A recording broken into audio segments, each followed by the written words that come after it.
தாய் தமிழ் உறவுகளுக்கு வணக்கம். இடைத்தேர்தலில் விஜயகாந்த் மகன் போட்டி. இடைத்தேர்தலில் விஜயகாந்த் மகன் போட்டி என்ற தலைப்பில் இந்த காணொளியை காண்கிறோம். 2026 தமிழக சட்டசபை தேர்தல். தேமுதிக திமுகவுடன் கூட்டணி அமைத்தது போட்டியிட்டது. 10 தொகுதிகளில் போட்டியிட்டது. விஜயகாந்த் மகன் விஜய் பிரபாகரன் விருதுநகர் சட்டசபை தொகுதியில் போட்டியிட்டார். அவர் தன்னுடைய நாயுடு சமூக மக்களை நம்பி அங்கே போட்டியிட்டார். ஆனால் இந்த தேர்தலில் சாதி தோல்வி அடைந்தது என்று சொல்கின்றார்கள். அவரை எதிர்த்து போட்டியிட்ட தலித் சமூகத்தை சார்ந்த வேட்பாளரிடம், தமிழக வெற்றி கழக வேட்பாளரிடம் விஜய் பிரபாகரன் தோல்வி அடைந்தார். விருதுநகரில் மக்கள் சாதி பார்க்காமல் தமிழக வெற்றி கழக வேட்பாளருக்கு வெற்றியை கொடுத்தார்கள். அதாவது நாயுடு சமூகத்தை சார்ந்தவர்கள் விஜயகாந்த் மகனுக்கு வாக்களிக்காமல் தமிழக வெற்றி கழக வேட்பாளருக்கு வாக்களித்து வெற்றி பெறச் செய்தார்கள்.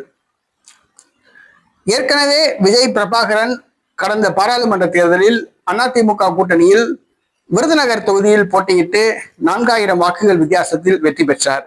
ஆக விஜயகாந்த் மறைவுக்கு பிறகு சட்டசபை தேர்தலிலும் போட்டியிட்டு தோல்வியடைந்தார், பாராளுமன்ற தேர்தலிலும் போட்டியிட்டு தோல்வியடைந்தார். தற்பொழுது மீண்டும் தனது மகனை எப்படியாவது சட்டசபைக்கு கொண்டு வர வேண்டும் என பிரேமலதா முனைப்பு காட்டுகிறார். இதற்காக அவர் மு.க. ஸ்டாலினிடம் பேச்சுவார்த்தை நடத்தியுள்ளார். தற்பொழுது 6 தொகுதிகள் காலியாக உள்ளது. இடைத்தேர்தல் நடைபெற உள்ளது. திமுக கூட்டணியில் அம்பாசமுத்திரம் தொகுதியில் தனது மகனை நிறுத்த அவர் திட்டமிட்டுள்ளார். திமுக கூட்டணியிலும் ஒரு தொகுதி தனக்கு வேண்டும் என்று கேட்டுள்ளார். அம்பாசமுத்திரம் தொகுதியில் தனது மகன் விஜய் பிரபாகரனை நிறுத்தி வெற்றி பெற வைத்து தமிழக சட்டசபைக்கு கொண்டு வரலாம் என்று திட்டமிட்டுள்ளார்.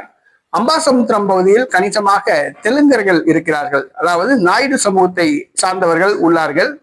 தனது மகனை நிறுத்தினால் வெற்றி தனக்கு உறுதி என்று பிரேமலதா நம்புகிறார். தற்பொழுது வருகிற இடைத்தேர்தலில் அம்பாசமுத்திரம் தொகுதியில் விஜய் பிரபாகரனை நிறுத்த பிரேமலதா முயற்சி செய்து கொண்டிருக்கிறார். திமுக சம்மதிக்குமா என்பது தெரியவில்லை. பொறுத்திருந்து பார்ப்போம்.